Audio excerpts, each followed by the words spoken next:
Ninguém fala com propriedade sobre esse assunto. Ninguém. Você vai falar com quem? Com o Goleman? Não né? tem Goleman. Não tem gente para falar, porque os estudos sobre a cartografia psicológica do ser humano é muito novo, é novíssimo.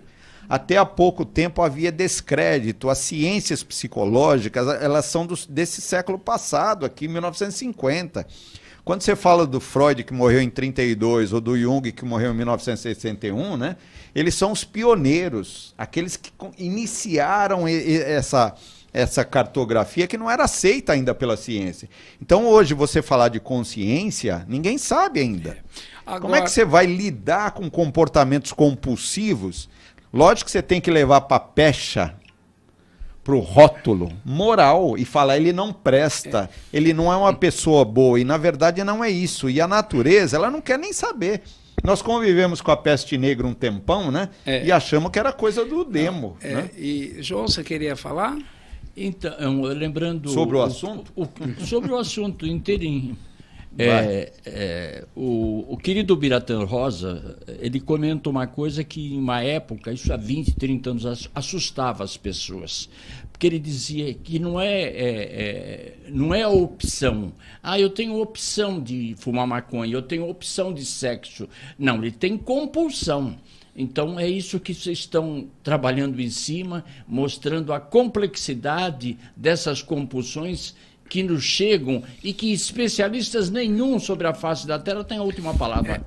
O que eu queria te dizer, acho que para a gente entrar de época, eu sei que você estudou e eu estudei também, então nós temos que falar disso hoje, que é a fissura, né? É quando esses comportamentos, né, esse prazer pelo jogo, pelo sexo, pela comida, pela limpeza, passa a ser uma necessidade. Aquela hora que você fala assim, eu não quero mais, e está fazendo.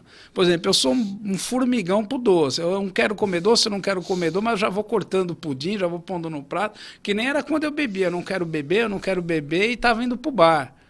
Então, eu não quero gastar, é aquele pensamento, mas essa promoção eu não posso perder. Outro dia eu estava andando com um jogador na Avenida Paulista e ele falando para mim das dores, dali a pouco ele virou o pescoço rapidinho, 2 vezes olhou para trás, falou, não dá, Alexandre, olha o número que está naquele jornal, que lá é um palpite. Para mim, eu tenho que... Foi lá e jogou. Ele vive em outro mundo, há muitas moradas na casa do meu pai, né? Então, porque as pessoas têm a ideia, muitas vezes, que parar de usar droga e parar com comportamento compulsivo é simplesmente parar, né?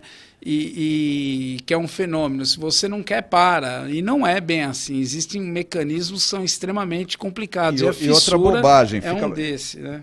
Tá também no imaginário, Alexandre, que as pessoas que têm comportamentos compulsivos para busca de prazer são felizes. Então a pessoa, por exemplo, está se prostituindo sexualmente.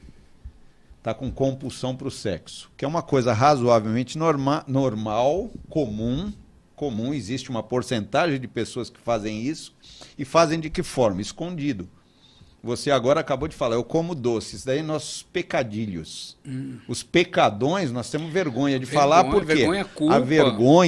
A vergonha é normal, as pessoas sofrem demais.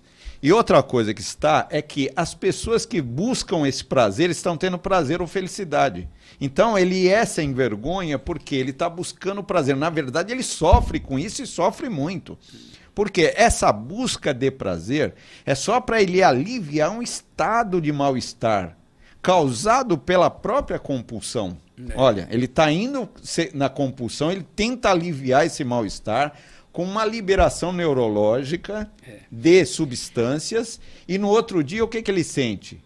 Arrependimento, culpa, muito mal-estar e o enfraquecimento da vida dele. É a mesma equação da droga. E aí isso nunca sai da cabeça dele. É aquilo que o Nietzsche falava, quanto mais você pensa dentro do abismo, mais o abismo mora dentro de você.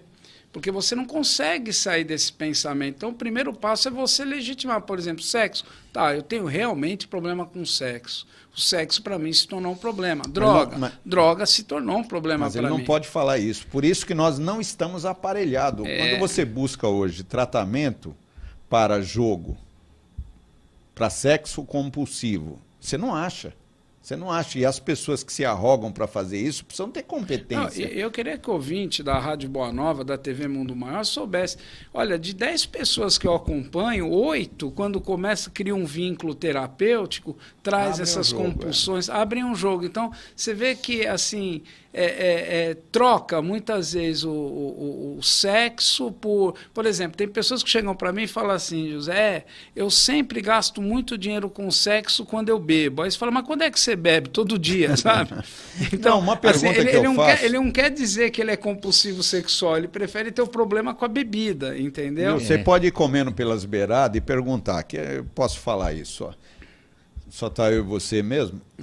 Então eu pergunto assim, Alexandre, você tá usando droga, tá usando cocaína? Tá. Aí eu pergunto, você tem moto? Tenho. Ou você tem carro? Tenho. Você usa droga e depois sai com o seu carro? Ele sai, já regalando os olhos. Você fica rodando num ponto até acabar a gasolina ou acabar o pneu? Ele tá, entendeu?